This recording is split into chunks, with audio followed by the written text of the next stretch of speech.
குலதெய்வ வழிபாடு. பல்வேறு தெய்வங்களை வழிபட்டு வந்தாலும் அந்த தெய்வங்களில் மிகவும் வலிமையானதாக இருப்பது அவரது குலதெய்வம் மட்டுமே.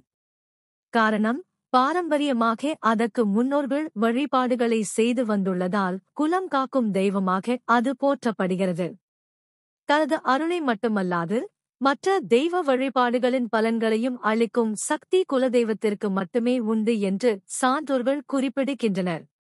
நாள் செய்யாததை கோள் செய்யும் என்றும், கோள் செய்யாததை குலதெய்வம் செய்யும் என்றும் சொல்வார்கள். ஒரு குடும்பத்தின் முன்னோர்களில் தெய்வமாக மாறிய புண்ணிய ஆன்மாக்கள் சம்பந்தப்பட்ட குலத்தை சார்ந்தவர்களை காக்கும் வல்லமை பெற்றவை என்பது ஆன்மீக இரகசியமாகும். அவை ஒருவரது பூர்வ கர்ம வினைகளையும் கூட அகற்றிவிடும் சக்தி பெற்றவை. குல தெய்வங்கள் தெரியாதவர்கள் எந்த தெய்வத்தையும் எந்த ஆலயத்திலும் சென்று வழிபட்டுக் கொள்ளலாம்.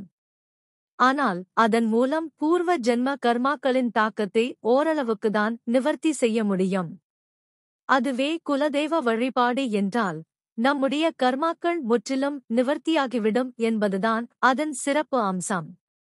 பொதுவாக குறிப்பிட்ட ஒரு பரம்பரையில் வழிகாட்டியாய் வாழ்ந்து மறைந்த முன்னோர்கள் அல்லது கன்னியாக இருந்து மறைந்த பெண்களை தங்கள் வீட்டுத் தெய்வமாக வழிபடுவது தமிழர் கிராமிய பண்பாடாக இன்றும் உள்ளது. பெரும்பாலும் பெண் வடிவமாகவே இருக்கும் அவற்றை வீட்டுச் சாமி, குடும்பத் தெய்வம், கன்னித் தெய்வம், குலசாமி என்று பல்வேறு பெயர்களால் அழைப்பார்கள். அந்த நிலையில் குலதெய்வம் என்பது ஒருவரது நலன்களில் அக்கறை காட்டும் இறை சக்தியாக இருந்து வருகிறது. குலதெய்வ தோஷம் இருந்தால் மற்ற தெய்வங்களின் அருள் கிடைக்காது.